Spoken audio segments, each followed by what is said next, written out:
கர்த்தருடைய பரிசுத்த நாமத்துக்கு ஸ்தோத்திரம். கர்த்தராகிய இயேசு கிறிஸ்துவின் நாமத்தினாலே நான் உங்கள் ஒவ்வொருவரையும் வாழ்த்துகிறேன். கர்த்தர் நல்லவர், அவருடைய கிருபை என்றும் உள்ளது. இன்னைக்கும் நாம் தியானிக்க போற வேத வசனம் ஏசாயா 58 11. கர்த்தர் நித்தமும் உன்னை நடத்தி, கர்த்தர் நித்தமும் நம்மை நடத்துவார். அவர் நம்மை நித்தமும் நடத்துகிற நல்ல ஆண்டவர். நம்மை நடத்துவார். நம்முடைய பிள்ளைகளை அவர் நடத்துவார். நம்முடைய பிஸ்னஸ் அவர் நடத்துவார். நம்முடைய ஊழிய காரியங்களை அவர் நடத்துவார். நம்முடைய தொழிலை அவர் நடத்துவார். அவர் நித்தமும் நம்மை நடத்துகிற நல்ல ஆண்டவர். நம்ம அவருடைய பிள்ளைங்க தானே. என் மகனே கவலைப்படாதீங்க, என் மகளே கவலைப்படாதீங்க, உங்களை நித்தமும் நடத்துகிற ஆண்டவர் அவர் உங்களோடு கூட இருக்கார். இன்னைக்கும் நம்ம அதே வார்த்தையை தான் நம்ம தியானிக்க போகிறோம். உன்னோடு கூட நித்தம் நடத்துகிற ஆண்டவர் நான் இருக்கேன் அப்படின்னு சொல்லி ஏதோ ஒரு காரியத்தை குறித்து கலங்கிட்டு, இந்த காரியம் என்னமா முடியும், இந்த வழக்கு என்னமா முடியும், இந்த பணத்தேவை என்னமா முடியும் அப்படின்னு சொல்லி இந்த மாதத்தின் ஆரம்பத்திலேயே கலக்கத்தோடு கூட மன விரக்தியோடு கூட இருந்துக்கிட்டு இருக்கீங்களா? ஆண்டவர் உங்களை பார்த்து அந்த வார்த்தை, நான் நித்தமும் உன்னை நடத்துவேன் மகளே, உன்னை நான் நித்தமும் நடத்துவேன் மகனே அப்படின்னு சொல்லி உங்களுக்கு ப்ராமிஸ் பண்ணுறாரு. இசையால் சொல்லப்பட்ட இந்த வார்த்தையை நான் உங்களுக்கு உரித்தாக்குகிறேன். கர்த்தர் நித்தமும் உங்களை நடத்துவார்.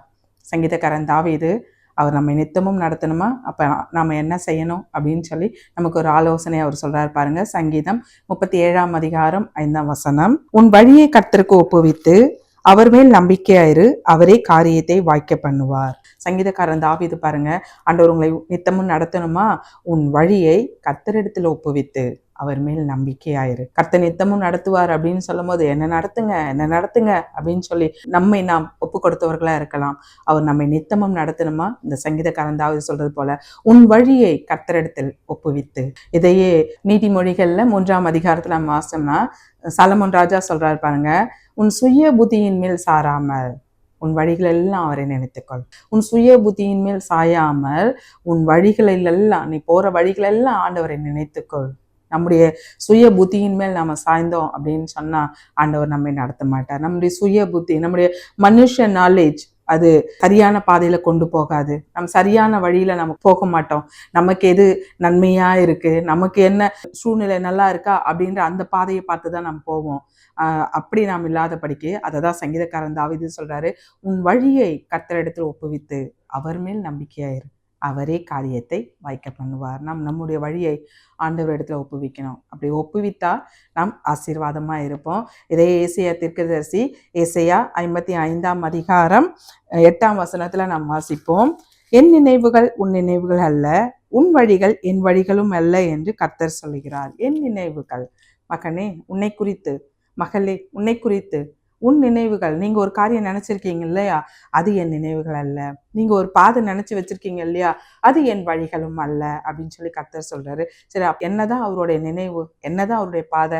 அதே 9 நம்ம வாசிச்சோம்னா, பூமியை பார்க்கிலும் வானங்கள் எப்படி உயர்ந்திருக்கிறதோ அப்படியே உங்கள் வழிகளை பார்க்கிலும் என் வழிகளும், உங்கள் நினைவுகளை பார்க்கிலும் என் நினைவுகளும் உயர்ந்திருக்கிறது. இவ்வளவு நல்ல ஆண்டவர் பாருங்க.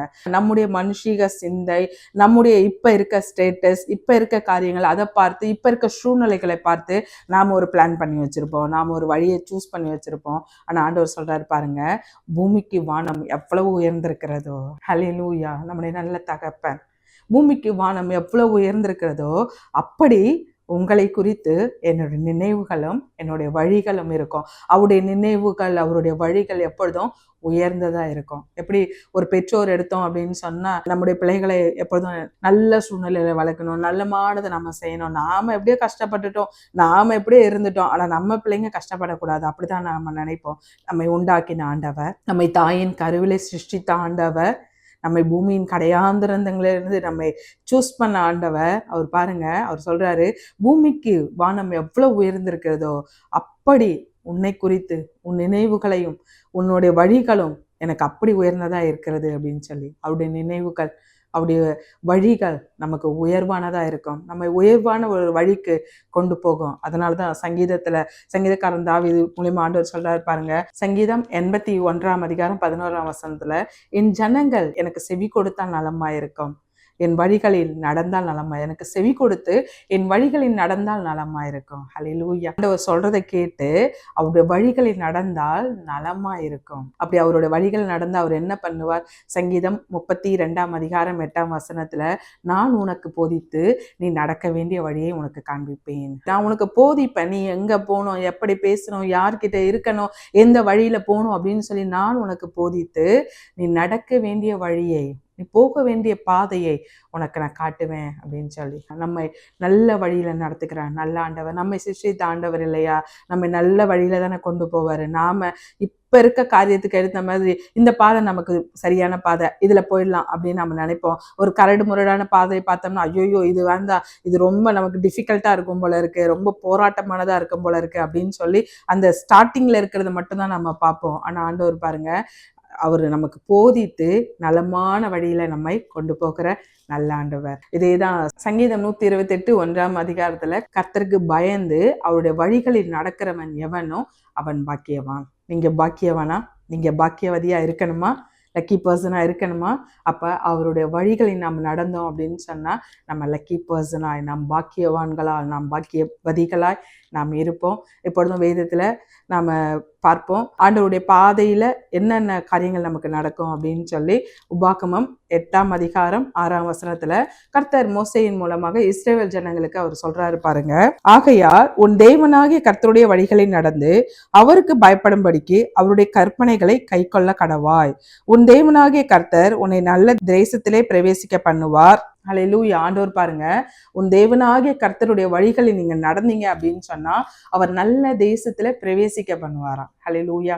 நல்ல தேசம் மட்டும் இல்ல, நல்ல சூழ்நிலைகளை நமக்கு உருவாக்கி கொடுப்பார், நல்ல வீட்டை நமக்கு கொடுப்பார், நல்ல ஆசீர்வாதமான ஒரு சூழ்நிலை நமக்கு உண்டாக்கி கொடுப்பார், நல்ல வாழ்க்கையை கொடுப்பார். அதுதான் பாருங்க, கர்த்தருடைய வழிகளில் நடக்கிறவன் நல்ல தேசத்தை சுதந்திரித்துக் கொள்வார்களாம். அந்த நல்ல தேசம் எப்படிப்பட்டதா இருக்கும்? நாம உபாகமம் 8 நாம 7 நாம் பார்ப்போம். பள்ளத்தாக்குகளிலும் மலைகளிலிருந்து புறப்படுகிற ஆறுகளும் ஊற்றுகளும் ஏரிகளும் உள்ள தேசம், ஏரிகளும் ஆறுகளும் உள்ள ஒரு தேசம், நீர்நிலைகளுக்கு பஞ்சமில்லாத ஒரு தேசம். அது கோதுமையும் வார்கோதுமையும், கோதுமையும் இருக்கு வார்கோதுமையும் இருக்கு. நல்ல ஒரு ஆகாரமான ஒரு சூழ்நிலை. அது மட்டும் இல்லாம திராட்சை செடிகளும் அத்தி மரங்களும் மாதுளை செடிகளும் உள்ள தேசம்.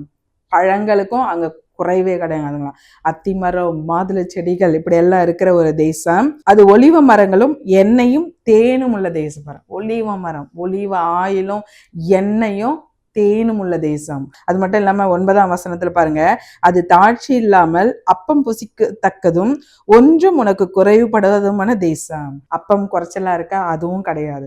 ஒன்றும் குறைவில்லாமல், தண்ணி குறைவா, பழங்கள் குறைவா, தேன் குறைவா, ஆயுள் குறைவா அப்படின்னு சொல்லி ஒன்றும் குறைவில்லாமல் அப்பமும் குறைவில்லாத ஒரு தேசத்துல நம்மை சுதந்திரிக்க பண்ணுவாருங்க. ஹல்லேலூயா. நாம ஒரு பாதை சூஸ் பண்ணி இதுதான் எனக்கு நலமான தேசம், இதுதான் எனக்கு நலமான இடம், இதுதான் எனக்கு நலமான ஒரு வீடு அப்படின்னு சொல்லி, இதுதான் எனக்கு நலமான ஒரு வேலை அப்படின்னு சொல்லி நாம ஒரு சரியில்லாத பாதையில போயிட்டு அப்புறமா கஷ்டப்பட்டுட்டு உட்கார்ந்துருப்போம். ஆனா ஆண்டவருடைய பாதையில நம்ம போகும்போது நமக்கு அவர் நல்ல ஒரு தேசத்தை கொடுப்பாருங்களா, நல்ல ஒரு வீட்டை கொடுப்பார், நல்ல ஒரு இடத்தை கொடுப்பார், நல்ல வேலைக்குரிய காரியங்களை கொடுப்பார், நல்ல பிசினஸை கொடுப்பார். அதுல எதுவும் குறைவில்லாமல். ஹல்லேலூயா.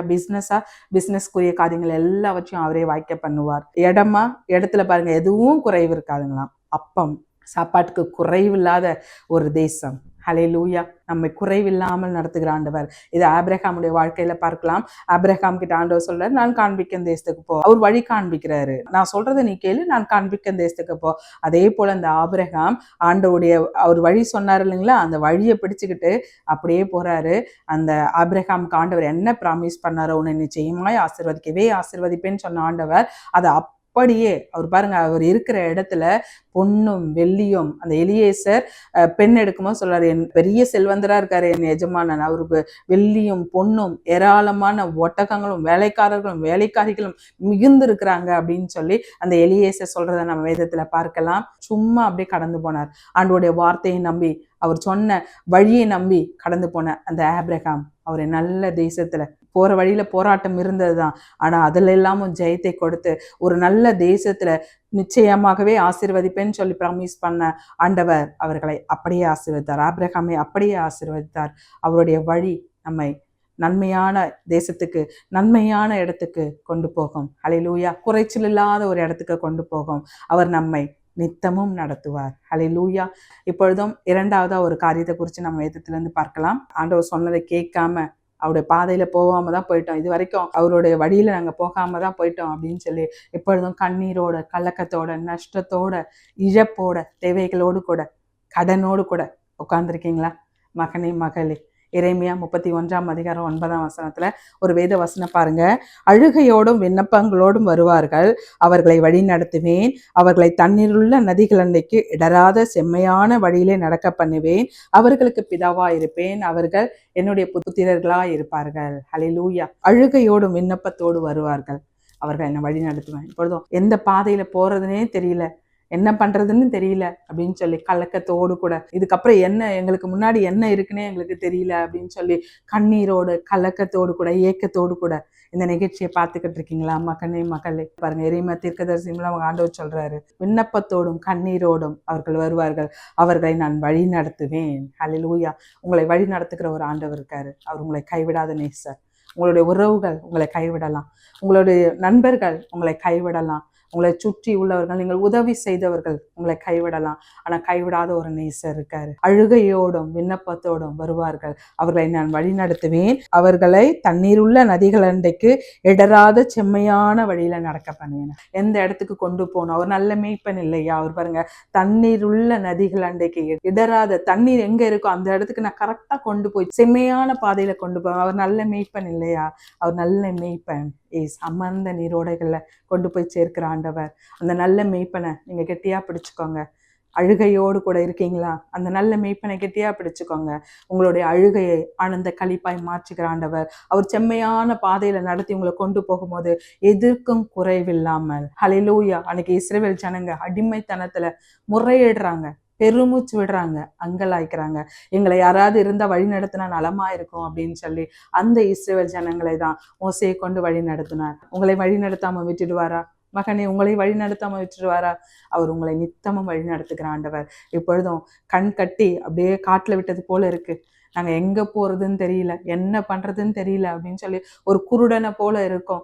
எல்லாம் எங்களை விட்டு இருந்த எல்லாமே கடந்து போயிருச்சு, எம்டி பாட்டா உட்கார்ந்துருக்கோம், என்ன பண்றதுன்னு தெரியல, ஒரு குருடனை போலதான் இருக்கோம், எங்களுக்கு ஆண்டவருக்கு வழி காண்பிப்பாரா அப்படின்னு சொல்லி இந்த நிகழ்ச்சியை பார்த்து கொண்டு இருக்கும் வாலிப மகளே, ஆண்டவர் உங்களோடு கூட இருக்கார். உங்களை கைவிடாத நேசர், உங்களை கண்ணின் மணியை போல பாதுகாத்த ஆண்டவர் இல்லையா? உங்களை கைவிட்டுருவாரா? ஒரு வேத வசனம் பாருங்க, ஏசாயா 42:16 குருடரை அவர்கள் அறியாத வழியிலே நடத்தி, அவர்களுக்கு தெரியாத பாதைகளை அவர்களை அழைத்து கொண்டு வந்து, அவர்களுக்கு முன்பாக இருக்க இருளை வெளிச்சமும் கோணலை செவையுமாக்குவேன், இந்த காரியங்களை நான் அவர்களுக்கு செய்து அவர்கள் கைவிடாதிருப்பேன். குருடர்களை அவர்கள் அறியாத பாதையில அழைத்து போய், இப்போ நாம குருடரா இருக்கோம் அப்படின்னு சொன்னா, யாருக்கிட்டையாவது எங்களை இந்த இடத்துக்கு கொண்டு போங்க அப்படின்னு சொன்னா, அவங்களோட கருத்தை பிடிச்சோம்னா அவங்க என்ன சொல்றாங்களோ, இந்த இடத்துல பள்ளம் இருக்குன்னா அந்த இடத்துல பள்ளம் இருக்கும், அப்படியே அவங்கள நம்பி நம்ம காலை வைப்போம். இந்த இடத்துல கொஞ்சம் மேடா இருக்கு அப்படின்னு சொன்னா அவங்கள நம்பி நம்ம அந்த மேட்டான இடத்துல கால் வைப்போம். அது போல இப்போ கண் கட்டி இருந்துகிட்டு இருக்கீங்களா? குருடனை போல இருக்கீங்களா? உங்களுடைய வழியை ஆண்டவர்கிட்ட கொடுத்துருங்க. அவர் பாருங்க, குருடனை அவன் அறியாத வழியில நடத்தி, அவன் தெரிந்து கொள்ளாத பாதையில கொண்டு போய் இருளை வெளிச்சமாக்குவாங்க. ஹல்லேலூயா. இருளான சூழ்நிலையில, இருளான பிரச்சனையில, பிசாசின் பிடியில, மாந்திரீகத்தின் கட்டுல இருந்துகிட்டு இருக்கீங்களா? பில்லி சூனிய கட்டுகள் எங்களை நெருக்கி ஏவிக்கிட்டு இருக்கு, என்ன பண்றதுன்னே தெரியல அப்படின்னு சொல்லி ரொம்ப சோர்ந்து போயிருக்கீங்களா? அந்த இருளான சூழ்நிலையிலிருந்து வெளிச்சமாக்குகிற ஆண்டவர் உங்களோடு கூட இருக்காரு. கோணலானவைகளை செவையாக்குவேன் அப்படின்னு சொல்லி, அது மட்டும் இல்லாம பாருங்க, இந்த காரியங்கள் நான் அவர்களுக்கு செய்து அவர்களை கைவிடாதிருப்பேன். குருடனை போல நம்ம ஆண்டவர்கிட்ட கொடுத்துட்டோம்னா போதும், நம்முடைய கரத்தை அவர்கிட்ட கொடுத்து நம்முடைய வழியை அவர்கிட்ட ஒப்புவித்தோம்னா, அவர் சொல்றாரு பாருங்க, அவங்க அறியாத வழியில, அவங்க தெரியாத பாதையில கொண்டு போய் அவர்களுக்கு முன்பாக இருக்கிற இருளை வெளிச்சமாக்குவேன். அது மட்டும் இல்லாம கோணலானவைகளை செவையாக்குகிற ஆண்டவர், நம்மை சரியான பாதையில கொண்டு போகிற நல்ல ஆண்டவர். நம்முடைய வழியை அவர்கிட்ட கொடுக்கும் போது நம்ம நல்ல தேசத்துல பிரவேசிக்க பண்ணுவாரு. இரண்டாவது, செம்மையான பாதையில நடத்துவாரு. மூன்றாவது, நமக்கு இருளை வெளிச்சமாக்கி கோணலான பாதைகளை செவ்வையாக்கி நமக்கு ஆதரவா இருக்கிற நல்ல ஆண்டவர். நம்ம செய்ய வேண்டியதெல்லாம் குருடனை போல நம்முடைய வழியை அவருக்கு இடத்துல ஒப்புவிக்கிறது தான். நம்முடைய வேலை அது மட்டும்தான். அவர்கிட்ட ஒப்பு கொடுத்தோம்னா போதும், அவர் நம்மை செம்மையா நடத்துவார். ஹல்லேலூயா. இப்பொழுது ஒரு வேதத்துல ஒரு 3 பேரை எந்தெந்த பாதையில் நடத்தினார் அப்படின்னு சொல்லி நம்ம வேதத்துல இருந்து பார்ப்போம். ஆதியாகமம் 24ஆம் அதிகாரம் 48ஆம் வசனம். தலை குனிந்து கர்த்தரை பணிந்து கொண்டு, நான் என் எஜமானுடைய சகோதரன் குமாரத்தியை அவன் குமாரனுக்கு கொள்ள என்னை நேர்வழியாய் நடத்தி வந்த என் எஜமானனாகிய ஆபிரகாமின் தேவனாயிருக்கிற கர்த்தரை ஸ்தோத்தரித்தேன். பாருங்க, என்னை நேர்வழியாய் நடத்தி, இந்த வார்த்தை ஆபிரகாமுடைய வேலைக்காரர் எலியேசர் அவர் சொல்றாரு, என்னை ஆண்டவர் நேர்வழியாய் நடத்தி வந்தார். ஆபிரகாம் அவருடைய வேலைக்காரனான முதன்மையான வேலைக்காரர், வயதுல மூத்தவர், நல்ல பயபக்திக்குரியவரான இந்த எலியேசரை சூஸ் பண்ணி அவர்கிட்ட சொல்றாரு, நீ போய் என்னுடைய மகன் ஈசாக்குக்கு, நாம இங்க குடியிருக்கோம் இல்லையா, இந்த தேசம், இந்த கானானிய தேசத்துல பெண் கொள்ளாதபடிக்கு நம்ம வந்தோம் இல்லையா, நம்முடைய சொந்த தேசம், அங்க போய் பெண் கொண்டு வா அப்படின்னு சொல்லி இந்த ஈசாக்குக்கு பெண் கொள்ளும்படி எலியேசரை அனுப்புறாரு. அப்படி போகும்போது அந்த எலியேசரும் சொல்றாரு, நான் அங்க போய் எப்படி அந்த பெண் வராம போனா, உன்னுடைய மகன் இல்லையா, ஆண்டவர் உனக்கு கொடுத்த இந்த தேசத்தை விட்டு மகன் இல்லையா அங்க போக வேண்டியதா இருக்கும் அப்படின்னு சொல்லும் போது ஆபிரகாம் சொல்றாரு, இல்ல, ஆண்டவர் உனக்கு துணையா இருப்பாரு, நான் ஜெபம் பண்றேன், தேவ தூதனை உனக்கு அனுப்புவாரு, சரியான நபரை ஈசாக்குக்கு பெண் கொள்ளும்படியே ஆண்டவர் உதவி செய்வார் அப்படின்னு சொல்லி இந்த எலியேசர் கிட்ட சொல்லி அனுப்புறாரு. இந்த எலியேசரும் பயபக்திக்குரியவராய் போயிட்டு ஒரு ஜபமும் பண்ணி, நான் இந்த துறவண்டையில இருக்கேன், இங்க வந்து எனக்கும் என் ஒட்டகங்களுக்கும் தண்ணி கொடுக்கறது யார், எந்த மகளோ அவர்களை நான் பெண் கொள்வேன் அப்படின்னு சொல்லுது. அதே மாதிரி ஆபிரகாமின் சகோதரருடைய மகளுடைய மகளா இந்த ரெபேக்கா அங்க வராங்க. அந்த வீட்டுக்கு தான் போயிட்டு ஈசாக்குக்கு ரெபேக்காலை மனம் முடிக்கிறாரு. முடிச்சுட்டு தான் அவர் சொல்றாரு, நேர் வழியாய் என்னை நடத்தி வந்த ஆண்டவர். ஹல்லேலூயா. என்னை நேர் வழியாய் கொண்டு வந்து ஆபிரகாமுடைய மகன் ஈசாக்குக்கு அவங்களுடைய உறவுகளிலேயே பெண் கொள்ள வைத்த ஆண்டவர் என்னை நேர் வழியாய் நடத்தி வந்தார் அப்படின்னு சொல்லி நம்ம எப்பொழுதும் நேர் வழியாய் நடத்துகிற ஆண்டவர். பிசாசு குறுக்கு பாதைகளையும் குறுக்கு எண்ணங்களையும் கொடுத்து, இதை இப்படி பண்ணா இப்படி வந்துடலாம், இதை இப்படி பண்ணா இப்படி செஞ்சிடலாம் அப்படின்னு சொல்லி குறுக்கு வழிகளையும் மோசமான பாதைகளையும் காண்பிப்பான். ஆனால் ஆண்டவர் நம்மை நேரான பாதையில் நம்மை நடத்தி செம்மையான காரியங்களை நம்முடைய வாழ்க்கையில செய்வார். நேர் வழியா மட்டும்தான் நடத்துவாரா, சுற்றி நடத்த மாட்டாரா அப்படின்னு சொன்னா சுற்றியும் நடத்துவாரு. அந்த சுற்றி நடத்தும் போதும் அது நமக்கு ஆசீர்வாதமா இருக்கும். இதை இஸ்ரவேல் ஜனங்களுடைய வாழ்க்கையில பார்க்கலாம். யாத்ராகமம் 13ஆம் அதிகாரம் 18ஆம் வசனத்துல இஸ்ரவேல் ஜனங்கள் ஆண்டவர் கானானுக்கு கொண்டு போறாரு. அப்படி கொண்டு போகும்போது சரியான பாதை, ரொம்ப குறுக்கு பாதையே இருக்கு, ஆனா அதை வேண்டாம் அப்படின்னு சொல்லிட்டு அவர் சுற்றுப்பாதையில கொண்டு போறாருங்களாம். ஹல்லேலூயா. நாம இது யாத்ராகமம் 13ஆம் அதிகாரம் 18ஆம் வசனத்துல நாம் வாசிப்போம். சிவந்த சமுத்திரத்தின் வனாந்தர வழியாய் ஜனங்களை சுற்றி போக பண்ணினார். இஸ்ரவேல் புத்திரர் எகிப்து தேசத்திலிருந்து அணி அணியாய் புறப்பட்டு போனார்கள். சுற்றி போக பண்ணினாராம் இஸ்ரவேல் ஜனங்களை. ரொம்ப குறுக்கு வழி ஒன்று இருக்கு, சீக்கிரமே கானானுக்குள்ள பிரவேசிக்க முடியும். ஆனா ஆண்டவர் சுற்று வழியாய் கொண்டு போனார். ஏன் சுற்று வழியாய் கொண்டு போனார்? யாத்ராகமம் 13ஆம் அதிகாரம் 17ஆம் வசனத்துல, ஜனங்கள் யுத்தத்தை கண்டால் மனமடிந்து போவார்கள், பெலிஸ்தேர் தேச வழியாய் போவது சமீபமானாலும் தேவன் அவர்களை அந்த வழியாய் நடத்தாமல். பெலிஸ்தேர் தேசத்தின் வழியாக போகும்போது ரொம்ப சமீபமா போய் சேர்ந்துடலாம், ஆனா அந்த வழியாய் தேவன் அவர்களை நடத்தாமல் யுத்தத்தை பார்த்தா அங்க போனா பெலிஸ்தேர்கள் இன்னும் சுத்தி இருக்கவங்க எல்லாம் யுத்தத்துக்கு வருவாங்க. அதனால ஜனங்க மனம் அடிந்து போயிடுவாங்க, மனம் ரொம்ப கஷ்டப்பட்டு திரும்ப எகிப்துக்கு அந்த அடிமை வாழ்க்கைக்கு போனாலும் போயிடுவாங்க அப்படின்னு சொல்லி அவர்களை சுற்றுப்பாதையில ஆண்டவர் கொண்டு போனாங்க. ஹல்லேலூயா. இப்ப இருக்க ஒவ்வொரு காலகட்டத்தின் சூழ்நிலைகள் ரொம்ப மோசமான சூழ்நிலை பார்க்கும்போது, இப்பயே இது நடந்தா எவ்வளவு நல்லா இருக்கும், இந்த ஆசீர்வாதம் இப்பயே கிடைச்சா எவ்வளவு நல்லா இருக்கும், இந்த காரியம் இப்பயே இது முடிஞ்சா எவ்வளவு நல்லா இருக்கும் அப்படின்னு சொல்லி நிறைய காரியங்களை நம்ம மனுஷீக சிந்தனையில, மனுஷீக ஞானத்துல, மனுஷீக யோசனையில நம்ம சொல்லிக்கிட்டே இருப்போம். ஆனா ஆண்டவர் பாருங்க, ஒரு சில காரியங்களை சுற்று வழியாய் ரொம்ப சுற்றுப்பாதையில கொண்டு போய் நமக்கு கொடுப்பாராம். ஹல்லேலூயா. ஒன்று, யுத்தத்தை பார்த்து மனம் முடிந்து போகக்கூடாது. இரண்டாவது, அவருடைய கரத்தையே, அன்னைக்கு இஸ்ரவேல் ஜனங்க அவர் வழி நடத்தி கூட்டிட்டு போகும்போது ஏராளமான அற்புதங்கள், சிவந்த சமுத்திரத்தை இரண்டாக பிளக்க பண்றாரு, கசந்த மாறாவை மதுரமா கொடுக்கிறாரு, தேவ தூதர்களின் உணவான மன்னாவை கொடுக்கிறாரு, இறைச்சி வேணும் போது காடையே உணவா கொடுக்கிறாரு, இன்னும் கண்மலை நிறைந்த இடத்துல வரும்போது கற்பாறையில இருந்து நீரூற்றி, இப்படி அநேக அற்புதங்கள். ஹல்லேலூயா. நேரான பாதையிலும் ஆண்டவர் நடத்துவாரு, சுற்றுப்பாதையிலும் ஒரு சில சமயங்கள்ல நம்ம சுற்றுப்பாதையிலும் ஆண்டவர் நடத்துவாரு. ஏன்னு சொன்னா அவருடைய முகத்தையே நாம் நோக்கி இருக்கணும். ஹல்லேலூயா. அவருடைய கரத்தையே நாம் நோக்கி இருக்கணும். ஹல்லேலூயா. அவரையே நாம் சார்ந்து இருக்கணும். ஹல்லேலூயா. எந்த சூழ்நிலை வந்தாலும் நம்ம அவரையே நோக்கி இருக்கும்படியாய், அவருடைய அற்புதத்தையே எதிர்பார்த்திருக்கும்படியாய், அவருடைய அதிசயத்தையே எதிர்பார்த்திருக்கும்படியாய் ஆண்டவர் சுற்று வழி பாதையாய் சில காரியங்களை அனுமதிப்பார். இன்னைக்கும் நிறைய காரியத்துல இந்த சுற்றுப்பாதையில இப்படி போய்கிட்டு இருக்கமே அப்படின்னு சொல்லி நான் நினைச்சது ஒண்ணு நடந்தது ஒண்ணு அப்படின்னு சொல்லி சோர்ந்து போயிருக்கீங்களா? சுற்றுப்பாதையில ஆண்டவர் அனுமதித்துட்டு இருக்க அந்த பாதையில போய்கிட்டு இருக்கீங்களா? கவலைப்படாதீங்க. நம்ம அவரையே சார்ந்து கொண்டு அவருக்காக ஆண்டவர் நமக்கு செய்த அந்த அற்புதங்களையும் அதிசயங்களையும் பார்க்கும்போது ஆண்டவருக்காக உயிரையும் கொடுக்க அன்னைக்கு அப்போஸ்தலர்கள் ஆண்டவருடைய நாமத்தினால் அற்புதங்கள் அடையாளங்கள் செய்த போதுதான் ஆண்டவருக்காக இரத்த சாட்சியாகவும் மறிக்க தயாரா இருந்தாங்க. ஆண்டவர் நமக்கு செய்யற அற்புதங்கள், அந்த சுற்றுப்பாதையில நமக்கு செய்யற அற்புதங்கள் அதிசயங்களை பார்த்து நம்ம ஆண்டவருக்காக பக்தி வைராக்கியமாய் எழும்பவும் சில காரியங்களை ஆண்டவர் நம்முடைய வாழ்க்கையில அனுமதிப்பார். அன்னைக்கு இஸ்ரவேல் ஜனங்கள் யுத்தத்தை பார்த்தால் மனமடிந்து போவாருன்னு சொல்லி சுற்றுப்பாதையை அனுமதித்த ஆண்டவர் நம்மோடு கூட இருக்காரு. சுற்றுப்பாதையா இந்த வழி உங்ககிட்டதான் ஒப்படைச்சிருக்கேன், சுற்றுப்பாதையில போய்கிட்டு இருக்கோம். அந்த இஸ்ரவேல் ஜனங்களுக்கு பாலும் தேனும் நல்லமும் விசாலமான தேசத்தை கொடுத்தீங்க இல்லையா, அது போல நல்ல தேசத்தை எங்களுக்கு கொடுப்பீங்க அப்படின்னு சொல்லி அந்த சுற்றுப்பாதையில போய்கிட்டு இருக்க மகனே மகளே அவருக்கு நன்றி சொல்லுங்க. ஹல்லேலூயா.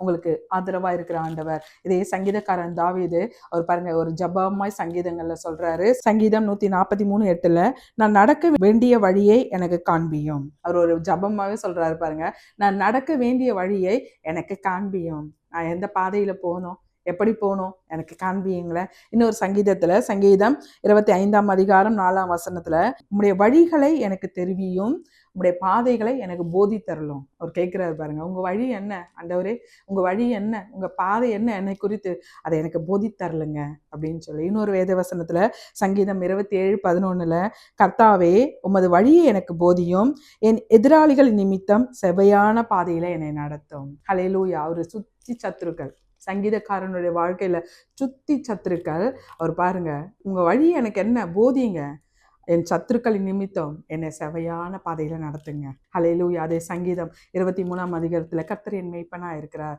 நான் தாழ்ச்சி அடையேன், அவர் என்ன புல்லுள்ள இடங்கள்ல மேய்க்கிறாரு, அமர்ந்த தண்ணீராண்டையில கொண்டு போறாரு அப்படின்னு சொன்ன அவர் பாருங்க சங்கீதம் 23:3 அவர் சொல்றாரு, அவர் என் ஆத்துமாவை தேய்ச்சி தம்முடைய நாமத்தின் நிமித்தம் என்னை நீதியின் பாதையில நடத்துகிறார். அவர் நல்லா தெரிஞ்சுக்கிட்டாரு, அவர் என்னுடைய மேய்ப்பன்.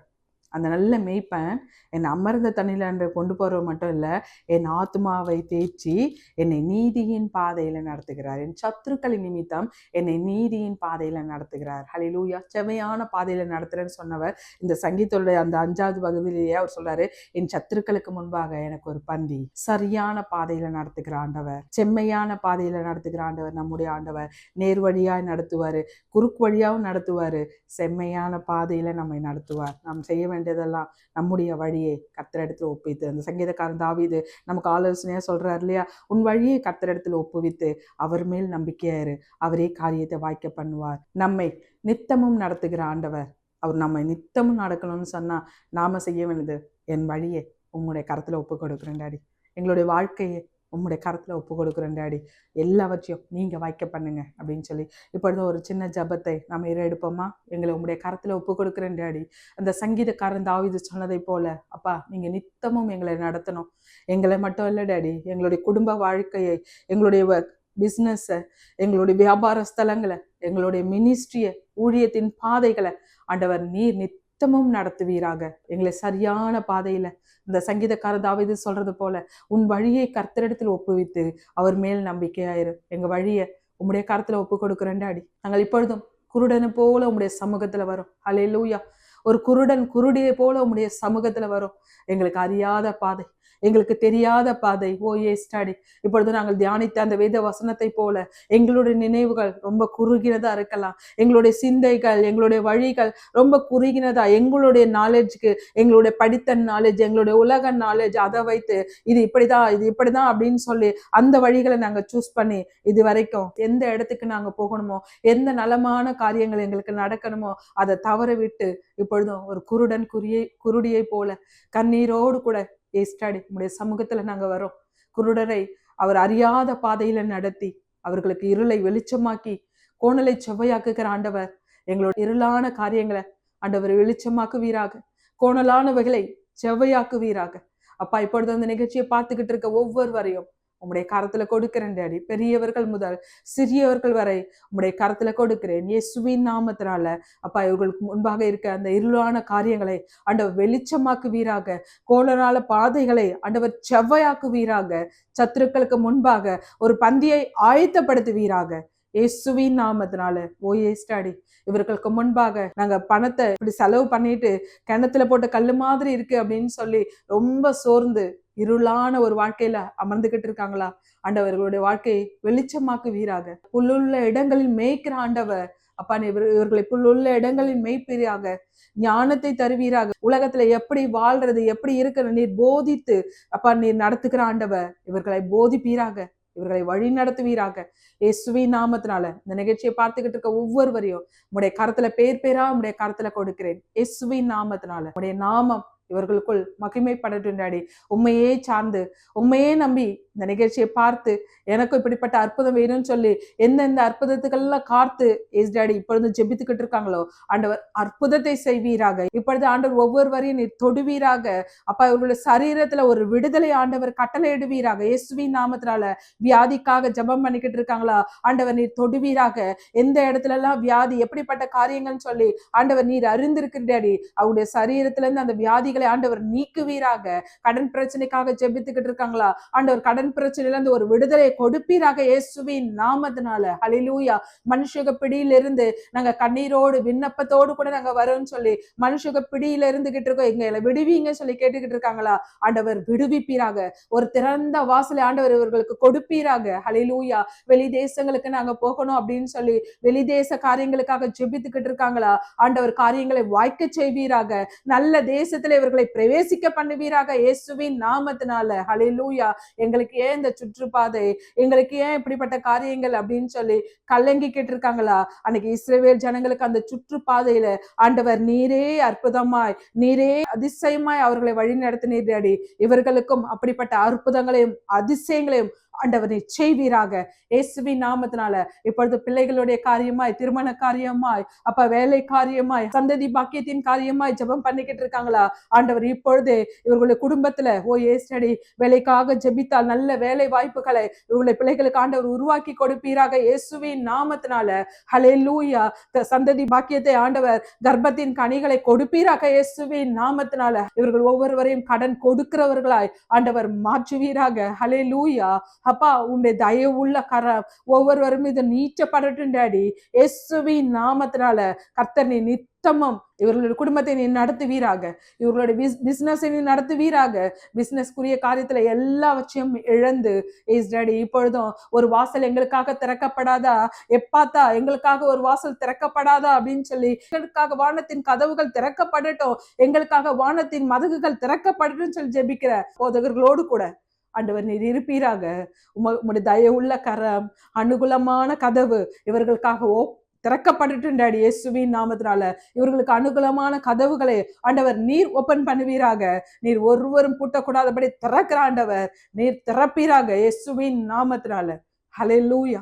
அற்புதங்கள் திரளாய் இவர்கள் பெற்றுக்கொள்ள இயேசுவின் நாமத்தினால நான் ஆசீர்வதிக்கிறேன். இயேசுவின் மூலம் ஜெபம் கேளும் நல்ல பிதாவே. ஆமென், ஆமென், ஆமென்.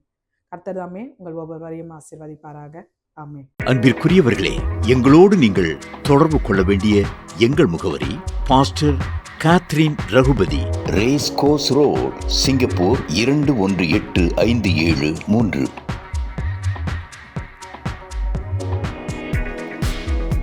For prayer request in Singapore number 6589872057.